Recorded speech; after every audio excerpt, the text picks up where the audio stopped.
So when Khalid asked me to prepare for this talk, it was before the birth of ChatGPT. So everything now changed because we now live in a new era. So I looked for a paper that uses logistic regression. I found this one published in Pediatrics recently. This is a prediction model to identify patient infants less than 60 days of age with invasive bacterial infection based on their risk factors. So I think you are all familiar with this model where, for example, the ratio for babies less than 21 days is 2.07 compared to those more than 21 days. The same applies for fever, where you see the odds ratio here, for babies with abnormal urinalysis and babies with high ANC. These are risk factors associated with significant odds ratios. So this model, we are all used to logistic regression. Regression is a major part of medical knowledge and research, and we all know how to interpret that. We know that a baby who is less than 21 days is kind of at double the risk of having invasive bacterial infection compared to an older baby, taking other criteria in consideration. But this model does not tell us really exactly when a baby comes to us which baby has bacterial infection and which one does not. It just gives us hints on risk factors or prognostic factors. We need a classifier. And this was the reason why classical artificial intelligence was born, which works really very nicely in classifying patients in other categories where we feed the algorithm with data, and then the algorithm will classify patients in different categories. This, for example, is called K-nearest neighbor algorithm, and if we give the algorithm different sets of patients, it will do something called dimension reduction. So instead of having so many dimensions, age, ANC, temperature, it will collapse all of them and look at data in kind of two-dimensional. This is oversimplification of the way it works, but then we have a way to classify patients or objects into 2 or 3 or 4, depending on our preference. And then when we have a new unknown subject, we don't know if the patient has invasive bacterial infection or not, then the algorithm will classify this unknown based on previous knowledge or rules that it built using the data. So this is not exactly the same way that regression works, but it's still using mathematical models to classify patients in what we call artificial intelligence. As you know, we have the problem of big data. We generate data all the time, and nowadays in medicine, we generate so many medical records, scans, images, X-rays, CT scans, MRIs, etc., pathology images, and of course, so much genomic data that the medical field became a major source for big data. Big data is going up and up and up. And also, our ability to store and handle big data increased. For example, this is a hard drive that was 5 megabytes in 1956, I think. And this is how big it was. Nobody here thinks that 5 megabytes of data is kind of large data. This is a small, tiny piece of data. So our power increased, and the size of data and complexity increased. And most of the data comes in unstructured format, and this applies also to our medical notes, for example. Most of the data comes in notes that are not really put in tables that we can easily manipulate and extract data from. And then there was the birth of a new form of artificial intelligence called neural networks. Now I'm sure those of you who have kids in school will be learning this in school, so this becomes now basic knowledge. Around 2011, 2012, the first model was developed, and then quickly it picked up. And instead of doing one regression model, each node here represents a neuron. Some people think that these are similar to human brain because they have so many conditions. But in reality, these are just algorithms. These do not have actual existence, and they do not resemble in any way biological neurons. Anyway, each node will do its way to get closer to the truth, which is the fact that this patient can be classified into yes or no, A or B. And the way it's doing that is something called gradient descent. So each node will try randomly to find a model, and then as you move through the nodes, the neurons, the model will try to get closer and closer to the truth.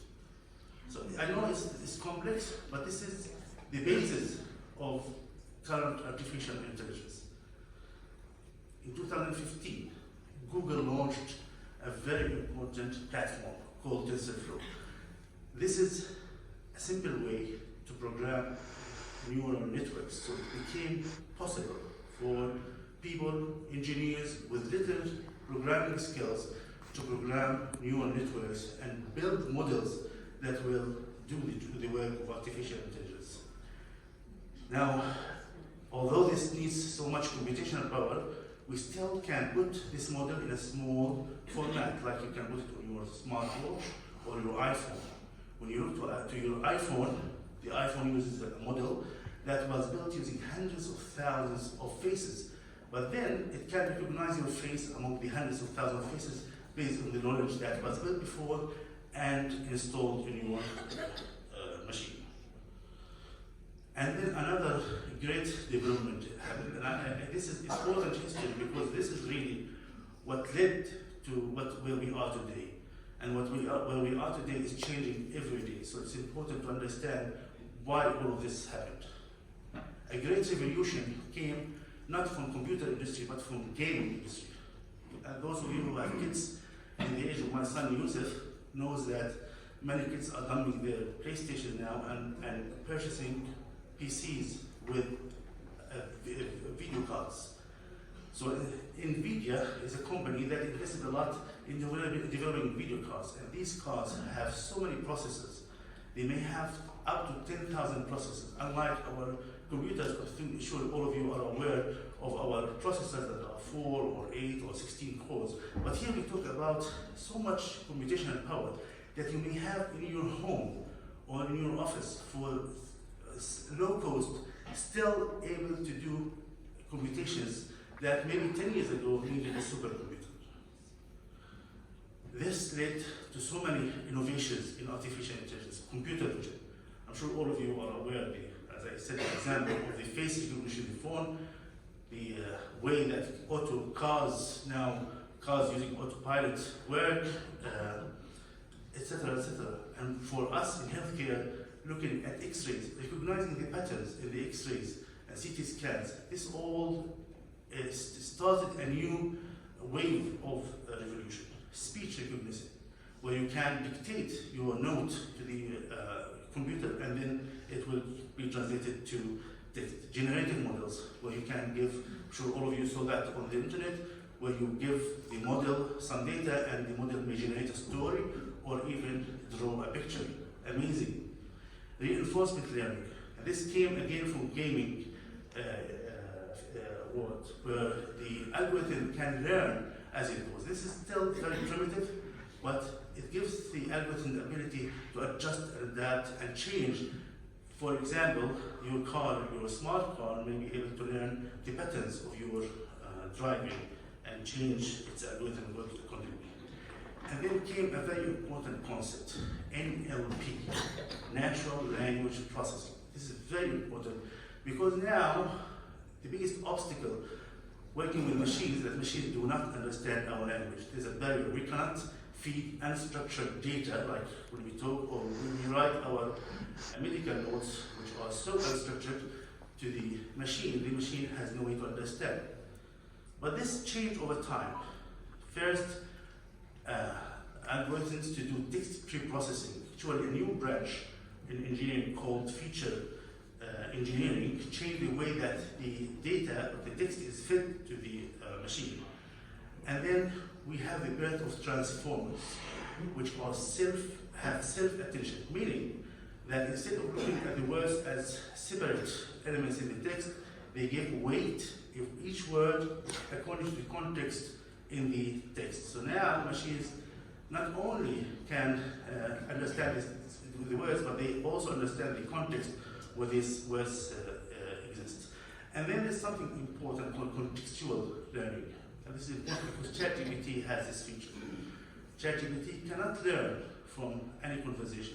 It stopped learning based on the data that it was fed in 2020, at the end of 2021. But if you start a conversation with ChatGPT, the algorithm may learn through the conversation.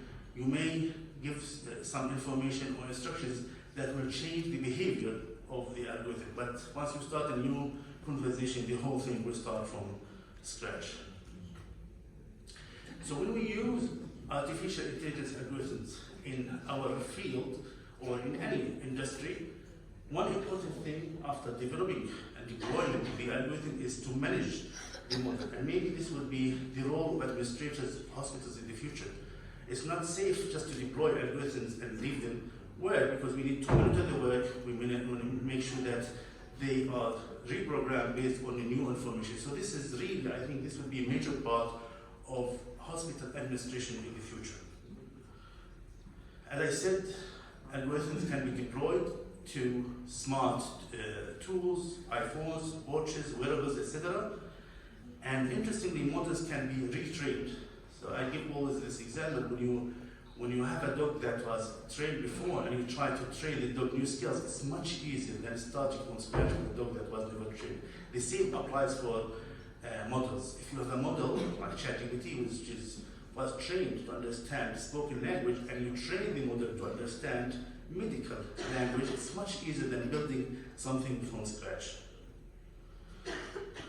So as you know, the world changed in November 2022 with the birth of ChatGPT. And I summarized human civilization in 5 stages, and this is my own philosophy, so just forgive me if you don't agree. Around 6,000 years ago, writing started as an important way to transform knowledge between generations.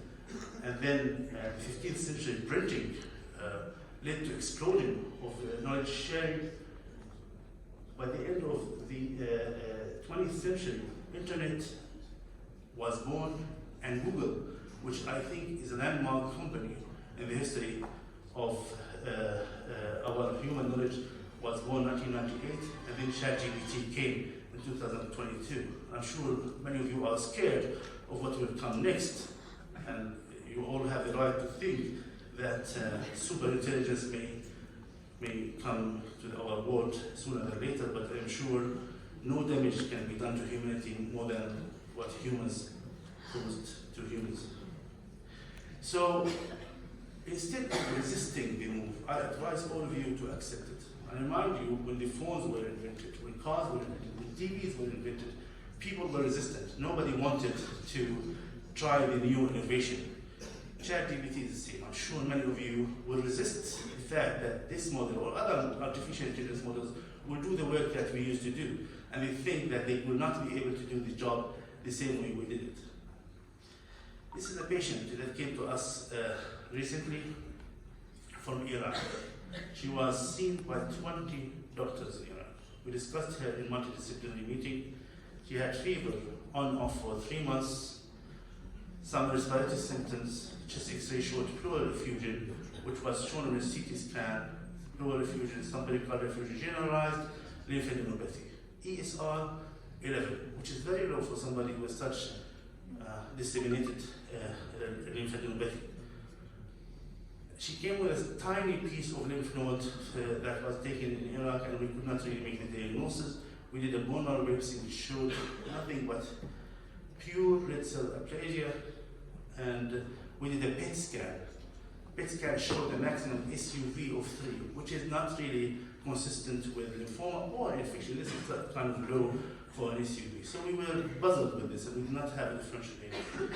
Of course, I asked my friend ChatGPT, 12-year-old girl, generalized lymphadenopathy, pleural effusion, low ESR, bone marrow shows pure red cell aplasia, PET scan shows SUV around 3, and what's the diagnosis? The diagnosis that was given is consistent with the story in many ways that did not cross our minds, with all oncologists, radiologists, surgeons on board, and 20 physicians in Iraq. So this is multicentric Kesselman disease. So how can we use the new models? By the way, when I say ChatGPT, I don't mean ChatGPT itself, but it is the first generation of a new group of transformers that we will see. From now on, we will see these transformers coming over and over and over. So first, we will be able to diagnose patients quickly. We'll be able to summarize notes. With electronic medical records, I'm sure all of you have the problem of copy-paste. In our center, we have notes that are 10 or 15 pages long. And these notes, in many ways, are ineligible and they are useless because there's no way anybody will be reading the whole note, and you have hundreds of thousands of these notes.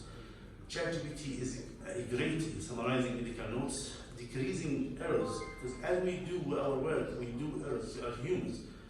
But the models will be able to detect errors, for example, drug-drug interaction that we will not pick, billing problems. In a study in the United States, 80% of physicians spend at least 30% of their time doing paperwork, and some of this is billing.